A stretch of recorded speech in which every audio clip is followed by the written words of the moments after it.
if I ask you who's the wealthiest person in the world, you're going to point to some Forbes list and you'll say, oh, it's Jeff Bezos or it's Carlos Slim down in Mexico or it's, whatever, right? Because those people have the most currency wealth, right? And that's how we score and measure this, but that's not actually wealth. And this is an important concept. And as soon as we share this framing, we can begin to really build on this and then talk about what I mean when I talk about this whole thing being unsustainable. Again, you don't have to agree with me. All I'm asking is that you digest, at least listen to this information. If you reject it, let me know why. Tell me where I've got this wrong. Wide open to having that conversation. So what is wealth then? Well, money is not wealth. And I don't care whose picture you put on it. I don't care, which country it's from. They all operate under a single regime where all money is printed into existence within the system. And we'll get to that in just a minute in the banking system, what that means. But first, what is wealth? So it's not the currency itself, right? Real wealth is primary wealth. That's where it starts. 200 years ago in this town or your town, if you ask the question, who's the wealthiest person 200 years ago? The answer would have come back. Somebody would have pointed to the person who owns or controls the most real estate, usually.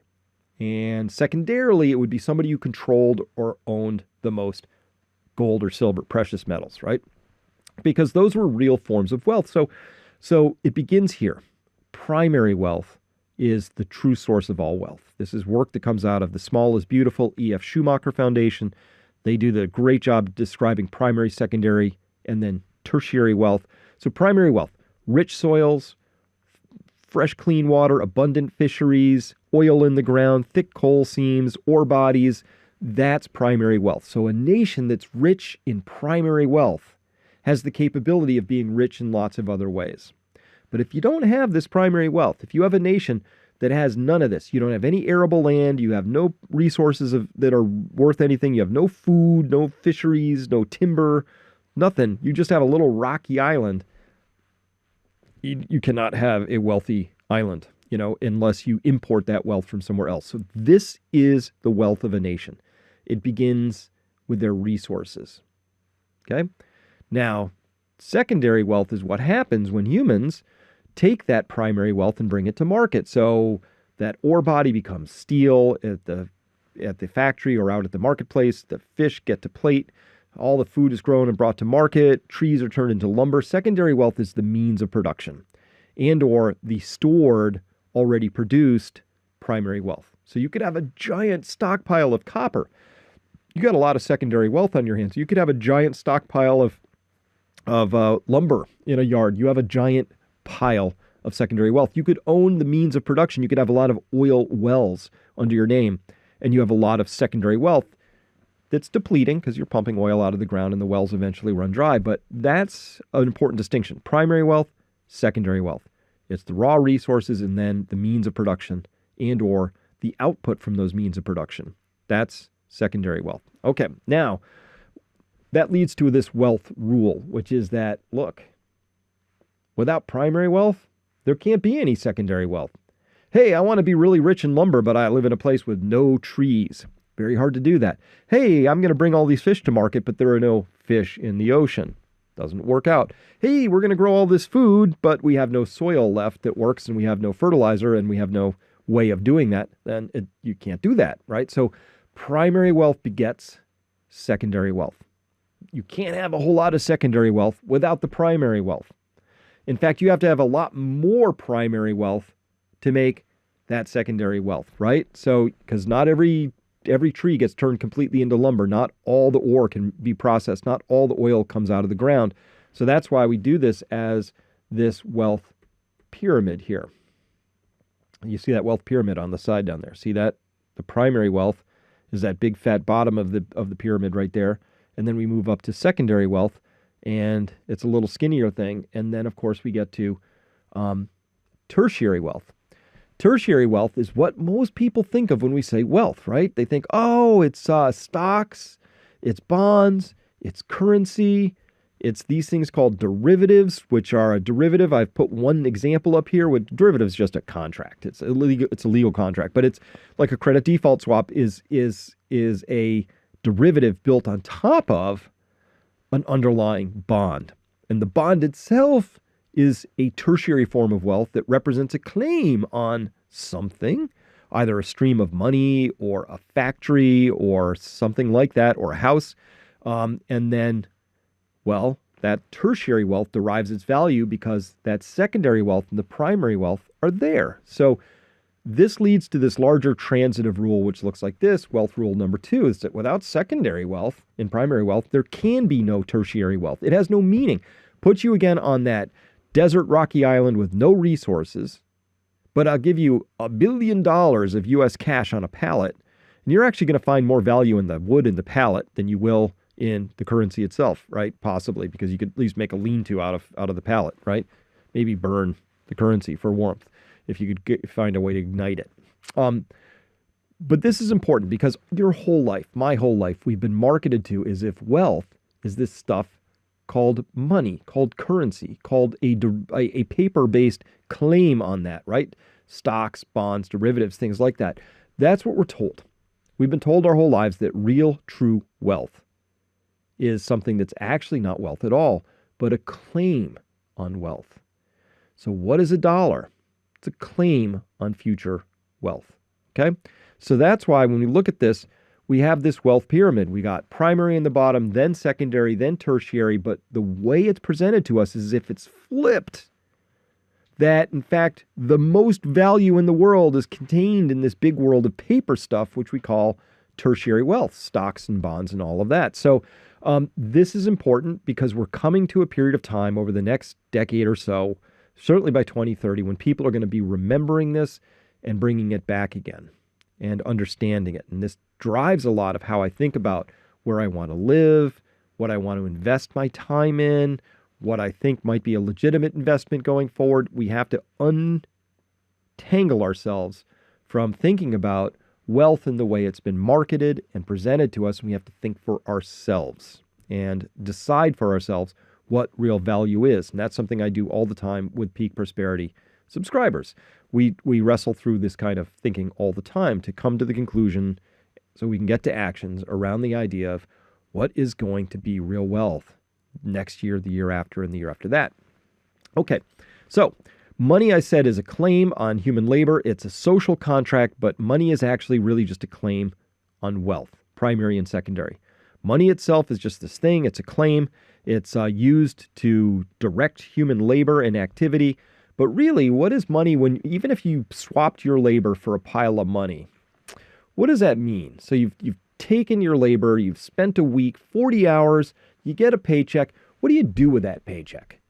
Well, you probably buy food with it, right? Secondary wealth. You probably buy energy with that, so your house can be electrified and cool or heated depending on the season. You might buy a car, right? You might buy clothes. You might take a trip. There's not a single thing I can think of that you can do with that money when you're expending it where it doesn't represent just a claim on some form of primary or secondary wealth, right? I can buy raw land with it. Whatever I'm doing, though, I am actually using my money as a means of exchanging my labor to have some money that I can then save and store up for a little while, hopefully as a store of value that doesn't lose its value too quickly, so that I can swap that. So I can swap that for one of these primary or secondary forms of wealth. So money is a claim on wealth. That's what it is. Money is a claim on wealth. And we can store that, so it could be a claim on future wealth or it could be a claim on wealth today, but it's a stored claim, right? Okay. Well, then what's debt? What is debt then?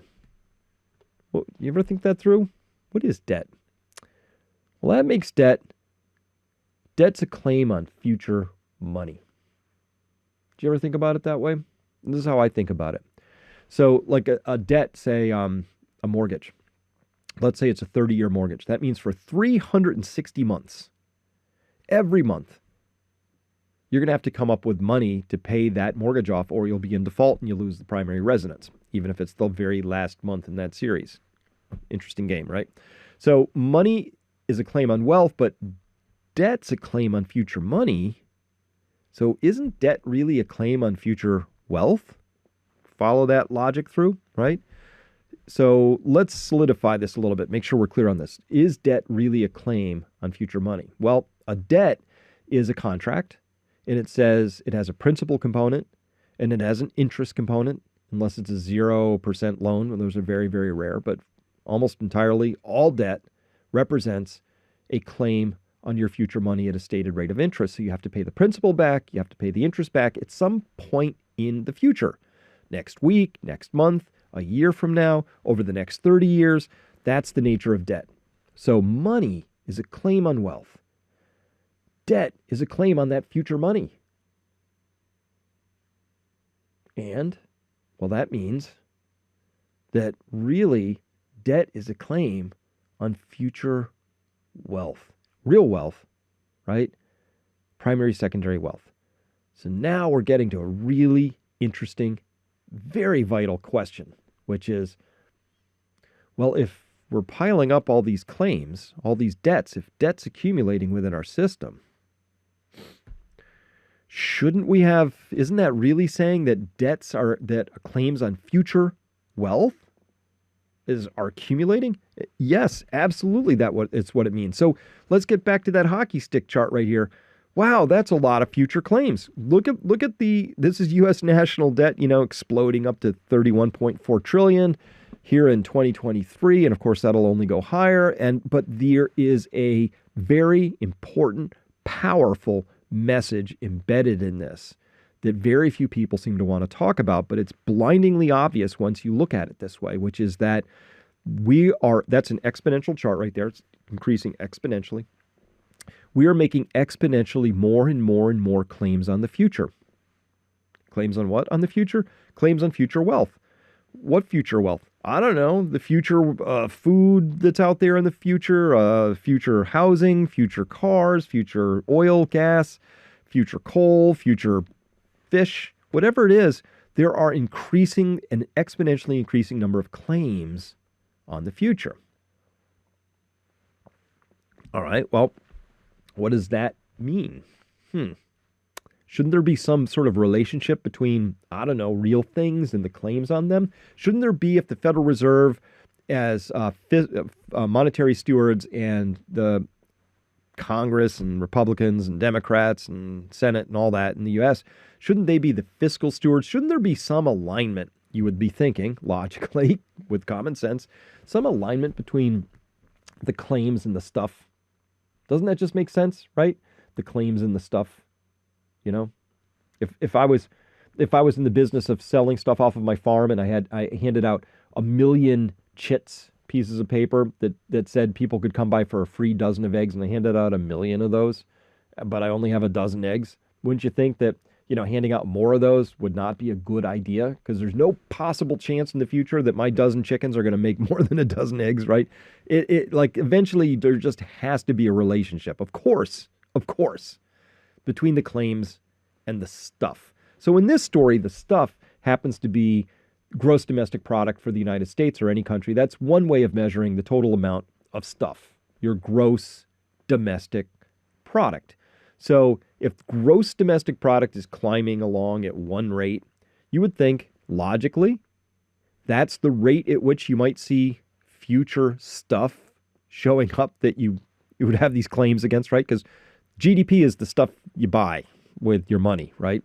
And if we have future claims rising at a faster pace than future stuff is rising at, well, there's a huge gap. How would that gap get closed? It's very obviously not going to be a sustainable thing. So we have to talk about this. But let's take a look at this. This doesn't require a fancy PhD degree in economics. You don't have to be a Federal Reserve lifer staffer to understand that we have a problem here. So on the bottom, in the dotted line, is gross domestic product. And on the top, according to the Federal Reserve data, is all sector debt. This is all kinds of debt, right? Household debt, state debt, municipal debt, credit card debt, student debt, auto loans. It's all in there.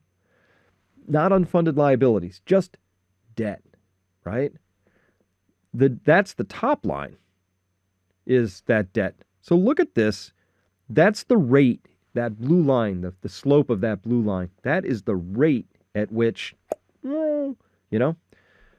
the stuff is accumulating in the story. That's how fast the growth in the economy is undergoing. But I think it doesn't take a rocket scientist to see that the debt up top, That's growing at a very, very different pace. And in fact, if we compare the rates, even like here's how fast it was growing on that orange arrow for, I don't know, the past 10 years or so, but the past 5 years is clearly growing even faster than that. That's the yellow line. So when you just compare those colored arrows and their slopes visually, nothing fancy here. Just look at it and you go, wow, debts are accumulating at a faster pace than the stuff underneath it. That's all. Is that sustainable? No, it's absolutely not. As the economist Herb Stein said, anything that is unsustainable will someday stop. So eventually this system breaks. That's what we're hurtling towards. You can feel it. Everybody knows it. Nobody wants to talk about it. For some reason, that job falls to people like me, but here we are, and we have to talk about this. We are increasing our claims on the future in an increasingly faster rate than the actual future is growing, which is the economy. And by the way, if you follow the whole crash course, we'll discover that growth in the economy itself is almost 100% dependent on surplus energy. And there's a whole story there about energy and what it can be and what it can't be, and we have to talk about all that. But for now, we can say purely on a math function basis, we are increasing our claims on the future at an exponential rate. That's an exponential curve there on the debt growth. And we are increasing it at a rate that's growing faster and faster and pulling away severely from the underlying economy itself. It's really not that, this is it. I mean, if somebody said, can you explain why the United States has a looming debt predicament? It's this chart. It's not even just debt at the federal level. It's the whole country is going increasingly into debt because that debt level on top is all sectors, right? Again, corporate, household, and government, right? So it's all the sectors. And together, the whole nation has just been borrowing more and more and more and more. And that's what we do. We do that. And it hasn't been a problem so far. And it hasn't broken. So, STFU, Chris, no big deal, right? This can carry on forever. But it can't. Logically, obviously, cannot continue on forever. And so this becomes a legacy question. What kind of a country are we leaving behind? What kind of a fiscal status are we leaving behind? And by the way, if you break your money system, you break the social contract, right? And what happens is your country breaks down. You lose social order, crime increases, demoralization occurs, depression happens, people can't find stuff, it just becomes impossible to get things organized. Somehow whole complicated systems of the economy break down. It is that serious. And practically nobody is talking about it when the evidence for why what I'm saying is true is staring us right in the face. Couldn't be any clearer than this. Somebody ought to sit down at one of these vaunted press conferences and go, Jerome Powell, or whoever's currently chairman of the Federal Reserve, and or to our fiscal leaders in D.C. What's the plan? You see this? This doesn't look sustainable. What's the plan? And the plan usually they say is, we'll grow out of that if they even address it. Recently, Jerome Powell was asked about this, and he said the problem is that we're on a path where the debt is growing substantially faster than the economy, and that, by definition, in the long run, is unsustainable. And that is, by definition, in the long run, unsustainable. So it's not like it's not being talked about. It's just that statement came and went, and Cynthia Loomis asked another question. Nobody asked any follow-up questions. It should have been like one of these moments. Whoa, Jerome. If it's in the long run unsustainable, tell us about that long run. What happens if we just ignore this and the long run catches up with us and suddenly this whole thing, the bills come due? What happens then? I'll tell you what happens then. It's called hyperinflation, destruction of the currency system involved. Ludwig von Mises, the Austrian economist, put this beautifully, and he said there is no other means, paraphrasing badly here, of avoiding a catastrophe after expansion of credit. Okay? And by the way, this is expansion of credit, that top line. Your only choices when you have a runaway credit situation, according to Ludwig von Mises, is one, you voluntarily abandon that credit cycle. Or two, you face a catastrophe of the currency system involved. That's it. So someday we're going to have that catastrophe of the currency system involved because nobody has the stomach to deal with this thing.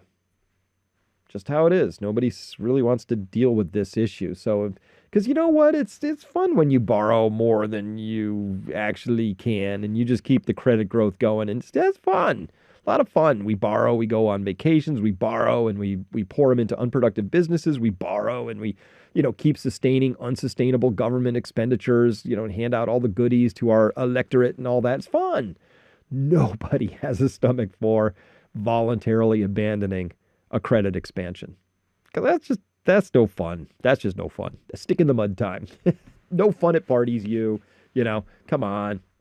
So at any rate, this is a warning that eventually we're going to have that catastrophe of the currency system involved. And that's why if you've started to hear all this rumblings about a central bank digital currency, a CBDC, what is that really about? Well, obviously it's about control and power, but it may also have to do with the fact that eventually we know that there is a great reset coming. Like it or not, on our terms or some other terms, this is going to reset. You know why? Because anybody can look at this of average intelligence and go, well, that's unsustainable and it will someday break. And if it someday breaks, what would that breakage look like? Well, that's either on our terms or it's on some other terms. And if that happens, then a lot of pain and misery results. And nobody really wants that, least of all the team elite, and they don't want that to happen in an uncontrolled way that causes people to rightly begin to figure out, rat in a cage style, that it's actually those folks up there with the white lab coats applying the shocks who mismanaged this whole thing. And if you don't know what I mean by the rat in a cage analogy, check out some of my earlier work on rats in a cage. Again, important framing concepts that help us understand and make sense of and distill down a very complicated environment so we can get it into our brains and work with it a little bit. But that's what Team Elite doesn't want in this story. They absolutely do not want us figuring out that they are the ones who bungled and mismanaged this whole thing because they didn't know how to say no. They didn't want to take the punch bowl away. They didn't know how to be the party poopers. That was too difficult, right? That's not what they wanted. And by the way, we look at this money system piece here. Oop, wrong one. I got to get the right. Yeah. Now I get my drawing tool out. You see this right here? This little piece in 2008, where the credit actually, for the first time in the entire series, went ever so slightly backwards down like that. See how it went just slightly down like that? You see that little piece? That almost destroyed the entire system of money we have. So again, where I said every money system enforces some behaviors, punishes others, the behavior system of ours is that it needs exponential, perpetual expansion of credit. And if it doesn't get that, it gets very unhappy. It begins to threaten to collapse. That's what happened in 2008. We had that little tiny wiggle divot right there, right? And that almost destroyed the whole system. That little piece right there almost took the entire financial system of the West to the ground. So, whoops, learning. And not only did they keep growing and do everything they could to get credit growing again, they really put it on steroids. So that's why Jerome Powell said this. It ought to be obvious. It should be more of a point of conversation. It really isn't, because people don't understand money. They don't understand the power of it, the importance of it. We've lost our history around this. I think Cynthia Loomis was asking good questions, but I didn't get the sense that she's grounded, or anybody else who was asking questions in this hearing were really grounded in the enormity of the statement of what Jerome Powell said in response. When your money system breaks, your entire culture breaks. It's our contract. It's our glue. Okay, so this is not sustainable too, because here we have, the claims, which is the debt, the GDP, which is the stuff, right? Just to make it in simpler terms here. So again, same chart, just want to drive this home. This is important. The claims on top, exploding away exponentially. The stuff on the bottom, climbing at a much, much lower rate of growth. Just full stop, not sustainable. All right. So now to really get to the core of this, we're going to talk about banking, and we have to get through this. And this is the last part of this section, and then we will